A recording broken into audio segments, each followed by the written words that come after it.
G'day, I'm Andrew Vanderstock, the Executive Director of OWASP, and a previous leader of the OWASP Top 10 in the Application Security Verification Standard. Today, I'm honoured to present an interview I recorded late last year with Abraham Aranguren, the Managing Director of 7ASecurity, who has supported OWASP and our conferences for a very long time, and is indeed, they're a platinum corporate supporter. In this interview, we'll go over how 7ASecurity has contributed to OWASP and some of the resources they make freely available to the community. With that, let's get to the interview. Thank you for the intro, Andrew. It's nice to talk to you again.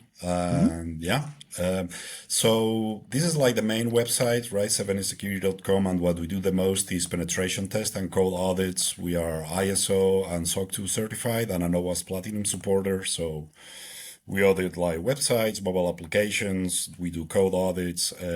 Then we also do like AI testing. This is coming up a lot more nowadays. In a lot of applications, they have AI functionality, and you can sometimes fool the AI to show you data that it shouldn't, you shouldn't see, and things like that. We also do cloud audits. So when things are deployed in Azure, Google Cloud, and so on. And then over the years, we've been privileged to work with the Linux Foundation, the Mozilla Foundation, right? So we tested the Linux Foundation LFX platform. We've recently audited the Tor project and Thunderbird Send. Like these two audits are just like recently being published. And we've also worked for the Guardian newspaper in the UK, where we audited some cool cover drop protocol that they came up with, right? So maybe I'll open like and then, for example, we've also like recently audited the Python request URL lib3 and cache control libraries. This report is not public yet, but the advisory for one of them is. So this is one of the issues that we found. Right, so it has like a very high severity. So we've been working for a lot of years to trying to secure open source software that a lot of people use. You can see that this was found by 7ASecurity here in this advisory, and we will be linking to the advisory from the report. And then, for example, if I open the Tor project audit that we did in August and was just released, you can see like we found like some significant issues. And then when we do these things, right, we normally try, where applicable, to link to OWASP resources like the OWASP cheat sheet, that is relevant to whatever finding we have, and so on, right? So since we've been using like OWASP resources like for such a long time to provide guidance to developers, it kind of makes sense to become like an OWASP Platinum supporter as a way to give back, right? We've also worked with the Mozilla Foundation a few times, so this is the recent audit for Thunderbird Send. Anybody can go here, 7asecurity.com publications, you click, you don't have to register anything, you see the public pentest report. And of course, all these reports are published with permission from the maintainer. And only after things have been fixed, of course. So for Thunderbird Send, the attack surface was really small, but we still managed to find like a couple of significant issues. And here we did like a cloud audit, as well as other things, right? So public reports can be useful as well for the community, right? Because like if you are a developer, you can download these reports like from whatever company that publishes them, right? Not just us. And then you can learn about security for free, right? Like you can see what kind of findings have been discovered, what went wrong, how to fix it, and so on. And if you're a pen tester, you can also learn about, hey, what are, the cool things that are still like working nowadays, and so on, right? And then very briefly, the other thing that we also do is we sell security courses online. So we teach people how to hack and defend mobile applications, web applications, and JavaScript desktop applications. So these are desktop applications written in Electron, in JavaScript. And, like some famous cases of these would be like GitHub, GitLab, Signal, WhatsApp, right? So these are like very popular framework because you basically write the application in JavaScript and it magically works on Mac, Linux, and Windows. So you don't have to pay 3 development departments. You only have to pay 1, and the application magically works. And then we teach people all over the world, about these things, right? So we will be at OWASP London in February and Null but in the past, like this year, for example, we were at CodeBlue in Tokyo, OWASP Singapore, DEF CON, and in the past we've also been like at OWASP Global Labs like San Francisco, Portugal, and many other locations, right? So this is like a very brief, of what we do. And then another important thing, right, is not to leave like developers with just a pen test report, right? Like some security firms, they kind of leave you in the dark. They don't tell you anything during the test. And then at the end of the test, they give you a report and they say bye, right? So we work in a completely different way where we will set up a communication channel before the test even begins. And then this communication channel will be used throughout the assignment, right? So before the test, we check that like we have everything in place and we can log in and everything kind of works and it's ready to begin the test. So this is done like before the test even starts. Then during the test, we will provide the customer with updates so they can start fixing sooner.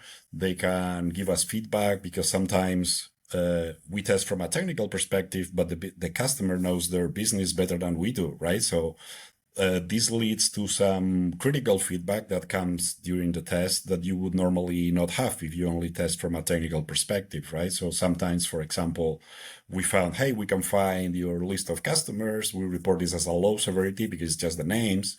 But then this client had a contractual obligation where they are not supposed to reveal their customer names. So they were in breach of contract, right? So for them, it was like a high severity vulnerability, right? And that's things like that, right? And then the opposite, right? Like we found a very cool payment bypass. We can buy things for free on your store.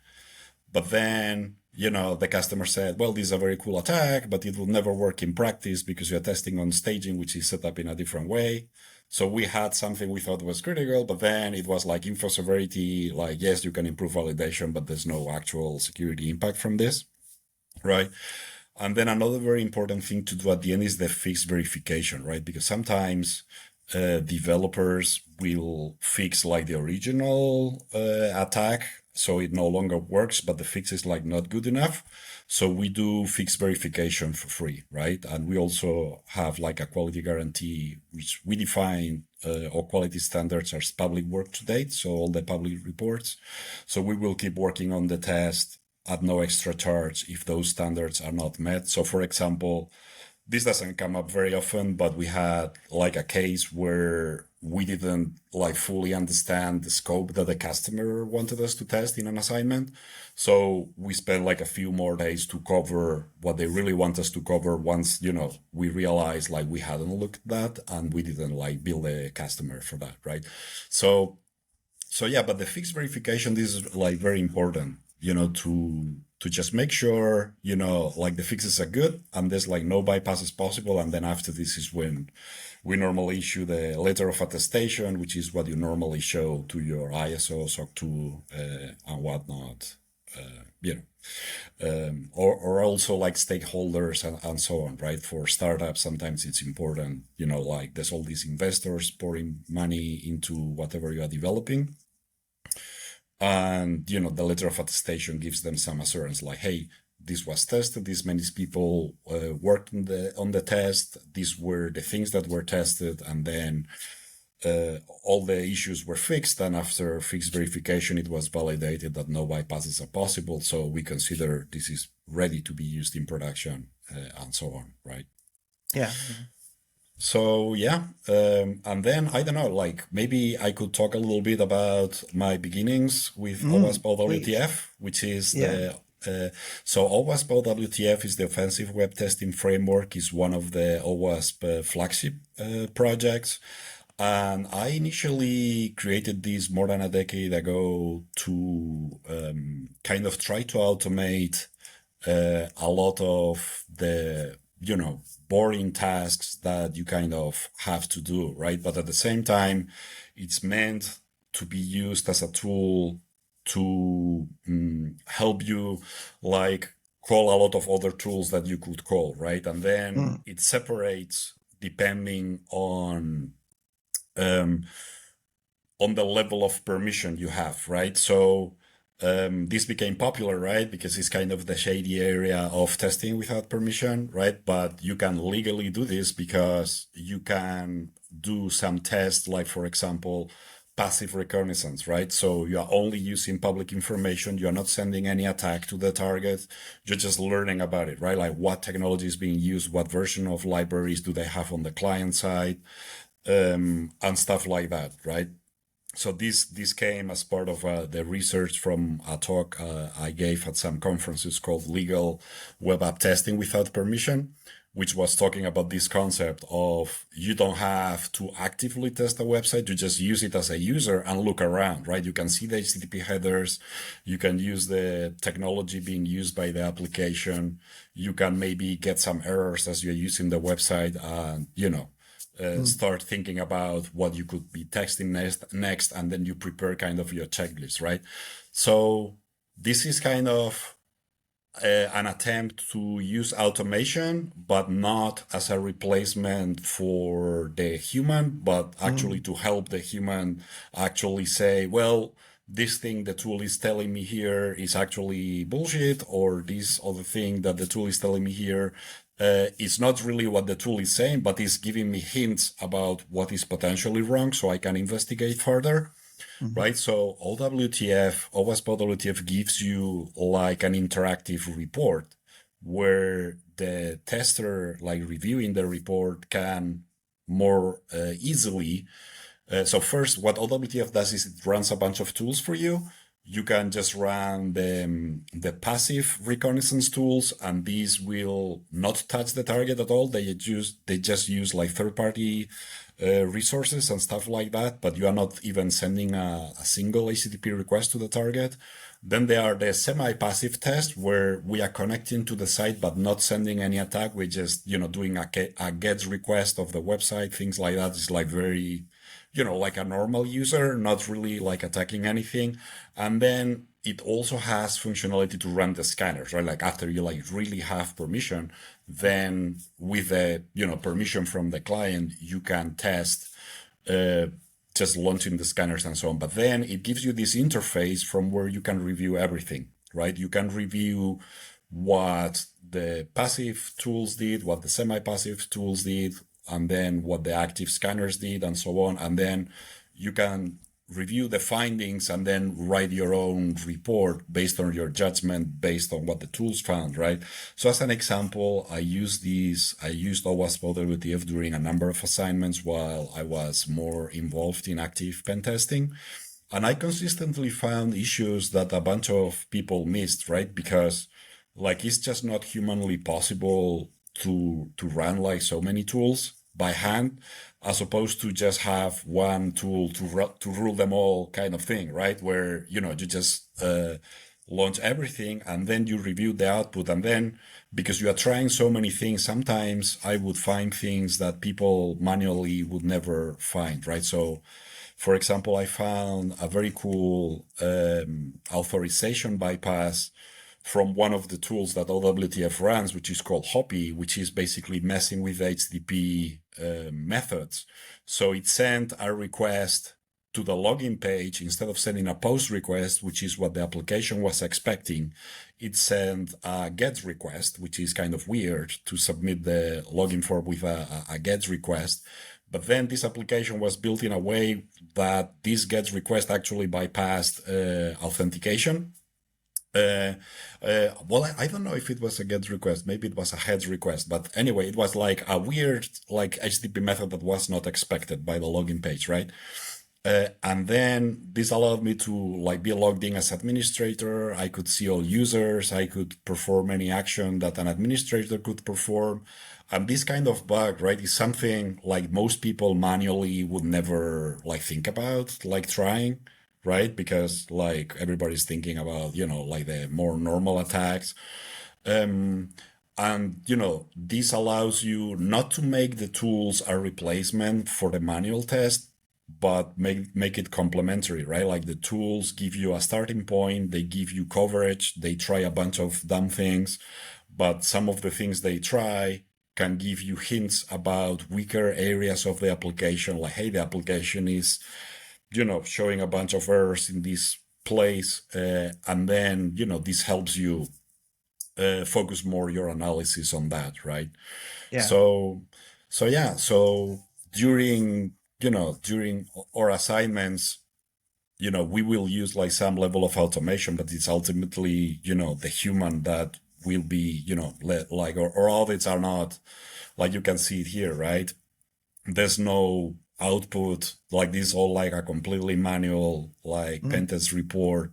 There's no output of a tool or whatever, right? This is all like tailored to and this is like what you want to do when you report something to a client, right? So with Yeah. OWTF, it's kind of a similar idea. Like you are not dumping the output of Nessus or OWASP or any automated tool to the customer. You are actually verifying the findings and then giving the findings to the client, right? And this is what makes the pentest report valuable, because now the developers have like real findings with steps to replicate the problem, right? Like you have like some curl request or something, and then at the end, like you have like some guidance, with referencing the OWASP cheat sheets, for example, right? For additional mitigation guidance, right? And this is how, in this case, we had access to the source code, right? So this is how we recommend like you fix this,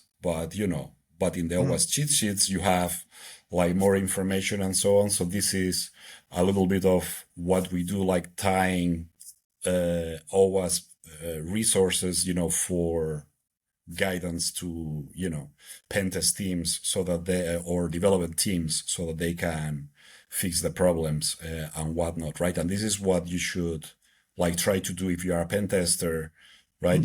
You find the security problem, you provide proof, and then you provide like mitigation steps with, some footnotes to OWASP resources so that they know, how to address the problem and so on, right? So this is a little bit of, what OWTF tries to help you do, is to try to, have that balance between automation and researcher-led auditing, right? Where ultimately it is the human that has, the decision of what is real and what's not.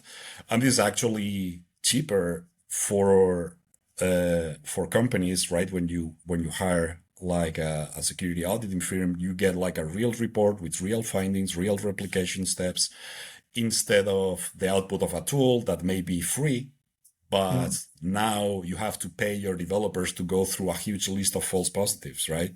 Yeah. And this cost is not taken into account, right? So if you are a pen tester using OWASP WTF, or you're just hiring a firm, this is like what you're getting, right? Like you get like the real, findings verified by a human, like, hey, these are really, the things you should be fixing. And then here the OWASP cheat sheets related to this. So you can find more information regarding mitigation and so on. And then security is ultimately, a game of layers, right? You should try to have multiple layers of defense, right? To mitigate XSS. Yes, you should mitigate the XSS itself, but you can also use the content security policy in case you forget some XSS somewhere. So you still have that layer of protection. You still should try to do input validation, right? Why are you allowing angle brackets, double quotes, and other things in a first name field? And all those things, right? So the OWASP cheat sheets make a really good job on, explaining all these things to developers, and we've been using them for a long time, right? Yeah. So that's exactly one of the things that I've been trying to encourage people to understand about AI tooling. It is an augmenting and a speed up, a productivity boost, as long as you do it right, because they hallucinate, and it's your name, not the AI's name, on the report.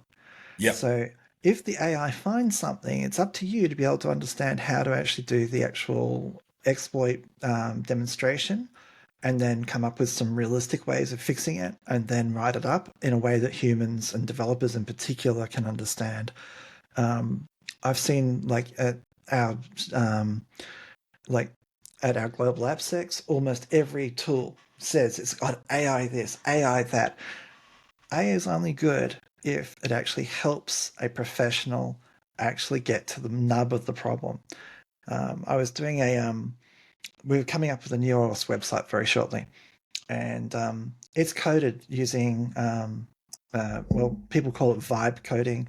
Um, so one of the things I immediately did was I asked it, how are the endpoints authenticated? I asked it as if I was a developer, how were the endpoints authenticated? Because I wanted to see. And it actually thought about it for a while. And it came back to me, well, these are the endpoints that are authenticated. These are the ones that are not authenticated. And that was a very important list. And it found it in like 20, 30 seconds, much quicker than I can do. Yep. But its results weren't hallucinations, they were real. And I'm really pleased with that. It's just, now what do I do with that information? You know, Yeah. because we've now got to get some things fixed because the original developers are all about talking to Claude. And that's fine. It's just now they need to actually delve into the code that the AI has written for them and actually fix it. And I really do hope that developers don't end up relying on AI and automation so much that they don't know how to fix the code that's been produced by AI. AI is very, very helpful. Don't get me wrong. I'm a huge believer and I use it almost every day. It's just like OWTF. It's there to make your life easier and be Yeah. more comprehensive, but it's up to you to validate. It's your name on the report. Definitely. Yep. So how did you get into OWASP? When I've known of you and I've met you several times. I've actually got an OWTF t-shirt when I was a much smaller person. Um, and unfortunately, it does not fit me right now.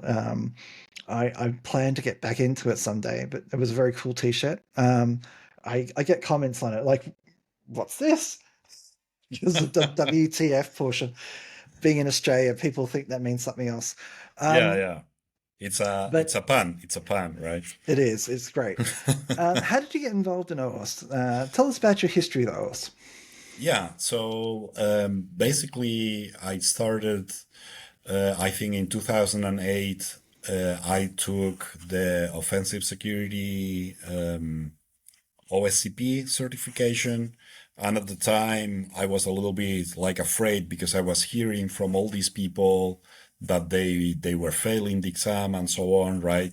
So because I had a developer background and I was very proficient, let's say, with the shell scripts and whatnot as well, I automated like everything that could be automated basically from the certification. So my goal being I want to be like as fast as possible during the certification challenge so that I have the highest possible chances of passing because then I'll have more time to think, right? Mm, The mm, less the less work I do manually, the more time I have to think and actually resolve the challenges, right?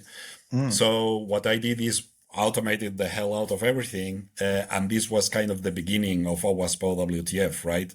Like those scripts were kind of like the initial version of OWTF, and then eventually like it was improved and I added more things, and then I started using it for actual like commercial pentest and so on. And mm. then I continued like improving it. Now, nowadays, since I'm running a company, I cannot be involved as much as before, but we still participate every year with the Google Summer of Code. So we Mm-hmm. have like students working on it and improving it and coming up with new ideas. So every year, it keeps like getting better thanks to that. And yeah, and I'm also like not the only project leader. So Vijat is actually doing a lot of the groundwork and coordinating with the students and so on. But this was kind of, around 2008 when it was kind of created. And then I think the following year, 2009-ish, is when it soon became like an OWASP project. And then after a few rounds of Google Summer of Code, eventually it became an OWASP flagship project as well, Mm. right? So that's a little bit of the story behind it. Yeah, that's cool. And obviously, you do reference the cheat sheets and the testing guides and things like that. Do you have a lot of interactions with the other project leaders, or do you just sort of email them and ask what's up, or how do you actually find out about what's happening? Um, I don't have. too much of, like I know personally a bunch of the project leaders, and sometimes, like during conferences and stuff, we like catch up on what they are doing and so on. But I'm like so busy is not, the level of communication that it used to be, right? There's like so much going on that is tricky. But yeah, like I do, keep in touch here and there, and then especially like at security conferences in person and so on. It's like, we talk about our different like OWASP projects and what everybody's doing, how sometimes we could even like collaborate, like link to some other project from OWTF and the other way around and so on, right? And try to see how we can contribute, right, to the community. And basically, at the end of the day, we are on this together, right? Whether with open source projects like OWTF, or as a company that is like trying to secure like open source projects, right? Because like all the public reports here, they are about open source. There's, the commercial projects almost never see the light of day. Clients that, when we do a pen test for a company, normally they don't want the pen test report to be public because it's going to make them look bad, right? Especially if we found a bunch of stuff, right? But open source projects are different, right? Because like they require this transparency to show, right, where the money went to and what was done with it, and then how they are like taking security seriously and they're trying to improve, right? So this is why, no matter how you do it, right, whether it's an open source project or an auditing firm like helping open source projects and so on, at the end of the day, we rely on a lot of open source projects, right? I think this is not here yet, but we are auditing zlib now in December, this month, 2025. And it's actually interesting, right? Like how much software runs on top of it, right? Like this library, there's like so many other projects, right? So it's kind of critical work to audit these libraries, right? Or for example, the Python request audit that we did that is not public yet. There's, I think, 1 billion downloads for some of these projects, right? A month, right? Billion with a B, right? It's like crazy, right? So there's so many people relying on this, and it had never been audited before, right? We did the first formal security audit on request URL lib3 and cache control. And this report will eventually be public, like once they finish fixing things and so on, but they are already, releasing some versions with the advisory mentioning us and whatnot. But it's important, right? I think everything is connected, right? Like the OWASP cheat sheets for education, the OWASP top 10 for like getting an idea, the OWASP testing guide to go in more depth for coverage, and then how do we secure all these open source projects that a lot of people are using, right? Most of the time, open source is like a challenge, right? Like you have someone working from their basement, probably unpaid, maintaining this project forever. Like this maintainer from zlib that we are testing right now, I met him on Friday. He told me, I released this project 30 years ago. And if you told me then that so many people would be using it, I would tell you, what are you smoking, right? And we are relying on all these libraries that are basically maintained by people in their spare time. And it's like so important, right? To like audit them like formally, just because there's like so many other projects relying on them, right? Like a vulnerability in one of these things could, something with 1 billion downloads a month. Like if you find like something serious on it, like the impact could be catastrophic, right? Like because there's like so many other things built on top of it, right? So this is like critical work, and the OWASP mission of sharing information about how to educate people about security problems, how to make software more secure. It all ties into this, right? Let's try to make not only like commercial web applications more secure, but also like open source software that a lot of people are using and relying on for critical work. Let's try to secure things as well as we can, right? Because at the end of the day, we had this like so many times historically where a vulnerability was found, like the shell shock vulnerability or something like that, right? It was there for more than a decade and no one saw it, and it was open source, right? So everybody was looking at it, quote unquote. Yeah. And it's important, right? Like it's work that needs to be done, right? Because like we rely on all these open source projects, and then for OWASP, it's a similar problem, right? Like we have so many open source OWASP projects that we rely on maintainers that are basically unpaid, doing this in their spare time, and then eventually life is going to get in the way. Paid work is going to get in the way, right? Like you find a job, you're like so busy, and it's tricky, right? Or you get married, you have children, right? And these things happen, right? And it's like, it's important, right? Like OWASP is like supporting these open source projects, and with its mission of like sharing information and educating people and so on, trying to secure them. I think it's good, but it's a very tricky problem to solve, right? Because like, how do you keep maintainers motivated, right, to do all this work in their spare time without being paid for it, right? It's like a tricky problem to solve. Yeah. So, what's your thoughts about, like, for example, there is a gentleman who, in his spare time, has actually coded a new version of zlib but written in Rust. And for um, some of the decompressions, it's actually much faster. In others, it's just as fast, but it's memory safe. What do you think of people who are doing that? Because, I mean, obviously, the gentleman who created zlib, I believe he's French. No, he's in the US. Oh, okay. He's I thought he was American, from yeah. France. Oh, okay. That's my bad. Um, Obviously, they wrote it originally in C, and Yeah. C is notorious. And we've had our fair share of buffer overflows and heap overflows and memory problems. Um, what do you think of these efforts to recode some of the core tools that we use every day, like sudo and whatnot in Rust? Well, I think it's another layer of defense, right? Going back to what I was mentioning before, right? I think these attempts are good because, like, you adding another layer of defense, like, hey, let's add a memory safe language and try to eliminate that entire attack surface, right? Now, at the same time, I also know zlib works on embedded systems, and Mm, maybe C is faster, and in a small IoT device with like so few resources, maybe you need something faster.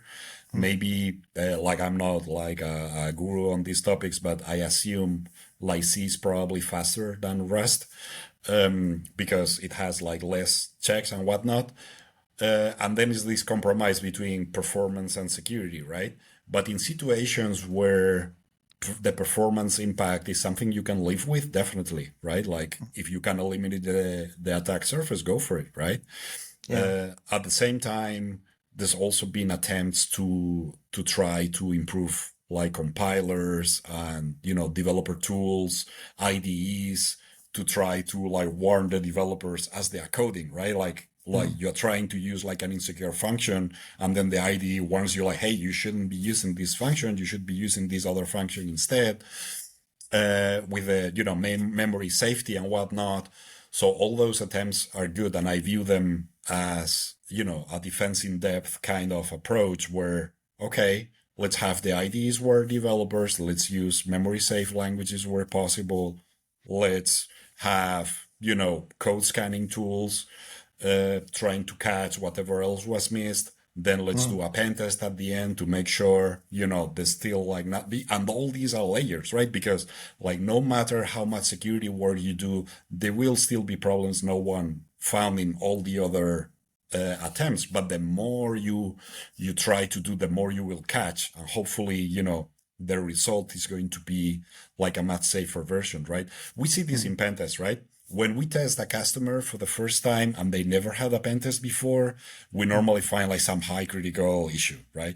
But then when we test the same customer, like for the third or fourth time, same application, and they carefully like mitigated everything, then the statistics like clearly show, like in our case, right? Like like the vulnerability, like the whatever we find, like the impact is like way lower. In some cases, we even didn't find like any like exploitable vulnerability. We just found like some hardening recommendations, Mm, which is kind of nice to have, but not real impact, right? mm. And this tends to go down, right? Like the more iterations, the more times that you pen test something, the lower the number of vulnerabilities, the lower the severity of the issues, right? Especially if the developers like take the mitigation guidance and apply it as well as they can after each iteration. And then any pen tester will tell you, right? Like when I test the same web app for the fifth time, it's a nightmare, right? It's like I really struggle to find issues because it's been like everything has been tried before, right? It's like so difficult to come up with something new that was not tested on the prior iterations, or maybe like they develop some new module or whatever with a security problem, but in general, it's going to be pretty tough to find any security problem on an application that has been repeatedly, like every year, audited again and again. And then the developers took, everything that was found and did their best to like harden the application based on the Yeah, findings, right?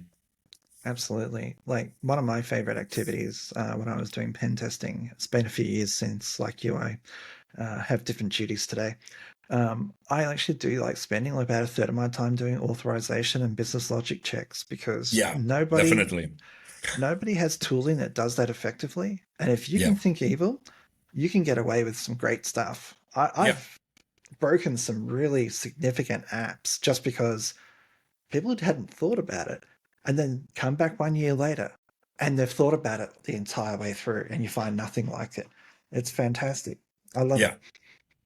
Definitely. Yeah. I think business logic flaws will stay with us for a long time because there's no easy way for the frameworks. Like, unlike SQL injection or XSS, right, where the libraries are getting better, they are doing like all these like bind variables, escaping by default and everything else, right? These vulnerabilities, we tend to see like a tendency that we find them less often than before because the Mm. frameworks are getting better. But with what you're saying, the logic flaws, the business flaws, this is not going away, right? Like the framework is not going to save you. If you forgot the check that, other users shouldn't be able to see this, you're Yep, done, right? Like absolutely. you can see somebody else's tax information, or Mm. it's going to be bad, right? So definitely, yeah. So I just want to wrap this up. What would your suggestions be for people who are trying to get into the field today? What would you suggest they learn and there was a pathway to get into this field? Because it's an exciting field and I owe everything to it. But people are claiming that it's actually a difficult field to get into. What are your suggestions? I think you like for a we're talking for a pen tester, right? Or potential Yeah, pen yeah. tester, So code reviewer. Yeah. yeah. So if you're trying to become like a pen tester or a good code reviewer and so on, I think one of the first things you should try to do is to engage with an open source project that is aligned to what you want to specialize on.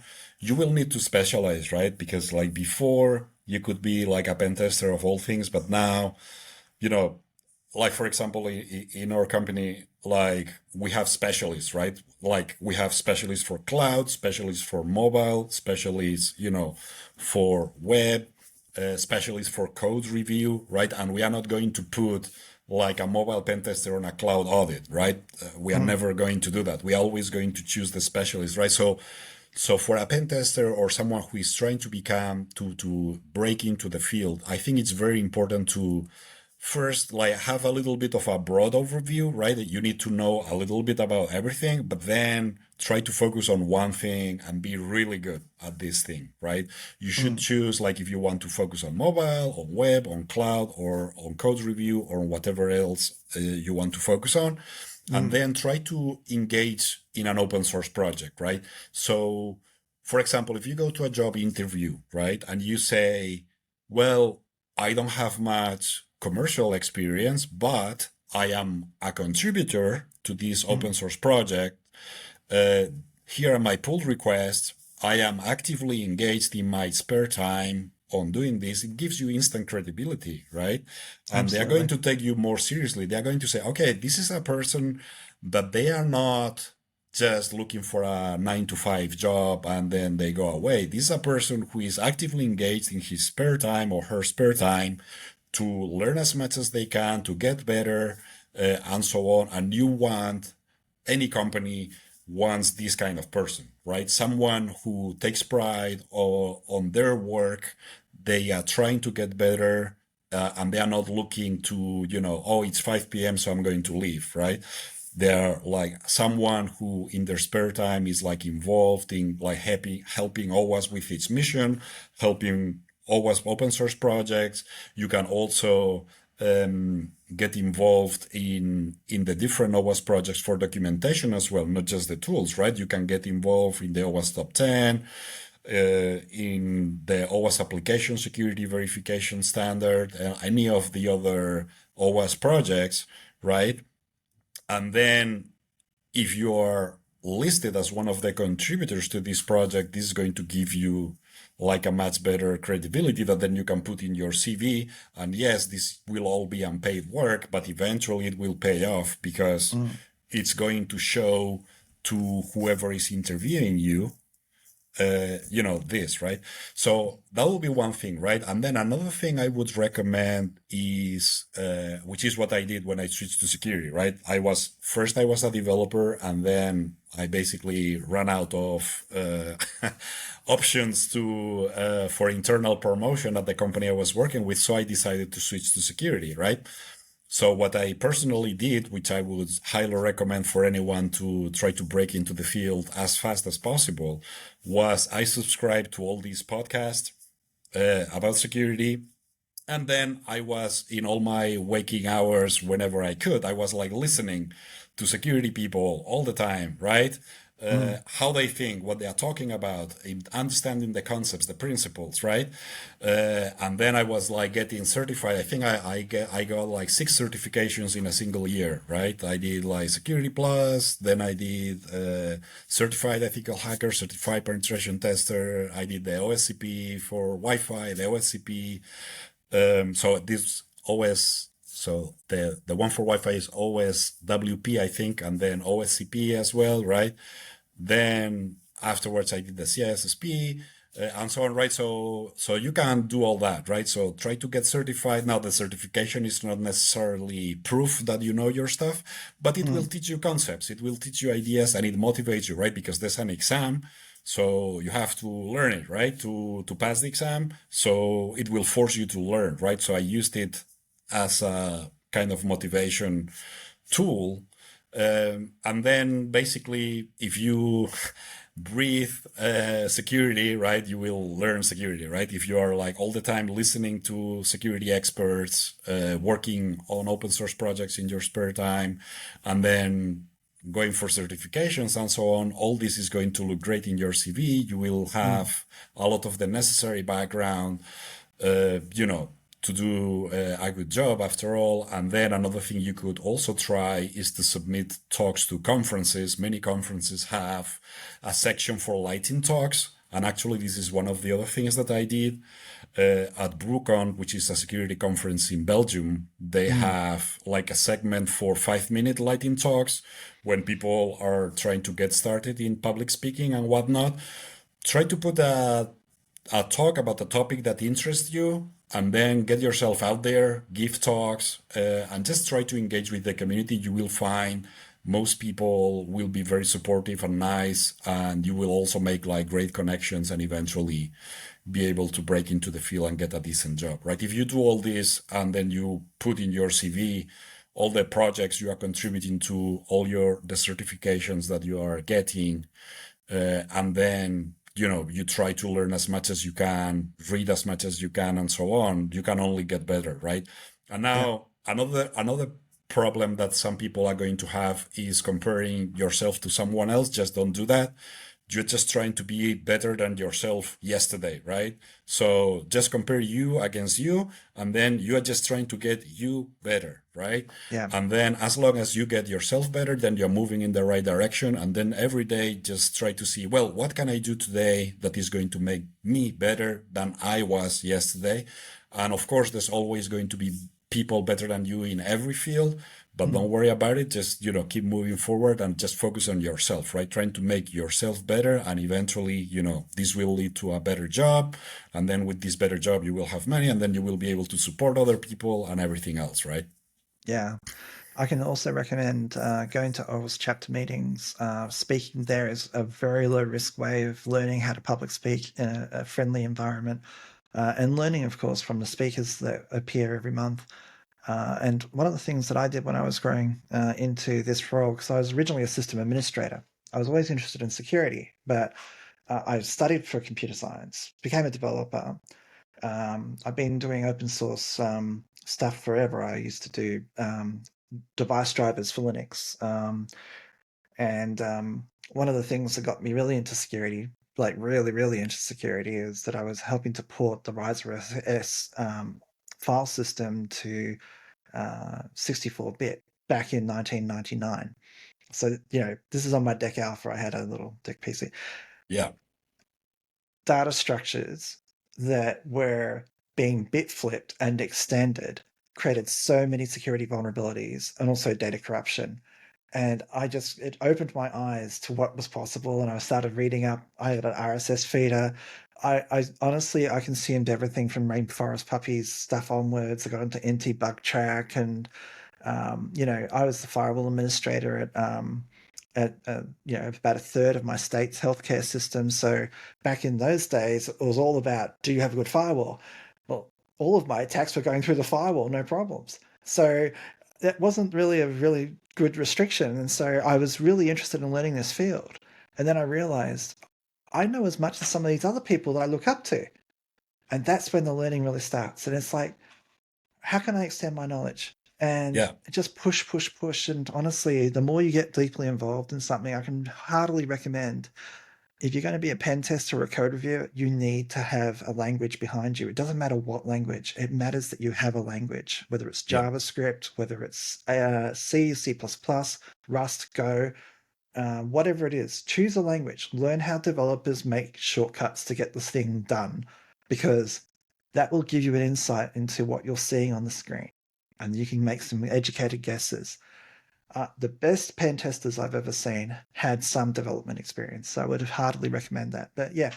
definitely get involved with OWASP chapter meetings. They're all over the place, and if there's not one near you, you can start one. It's really cool. So yeah. Yeah. Anyway, Abraham, it's been wonderful talking with you today, and thank you again for supporting us.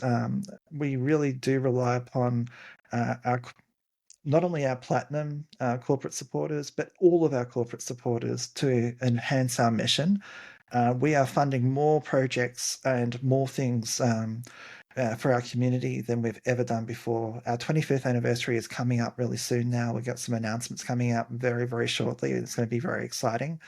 Um, we're growing at an incredible pace, and I'm really looking forward to seeing what you guys do. And I look forward to seeing more of your tools and more of your publications coming out. Thank you so much for sharing with us today.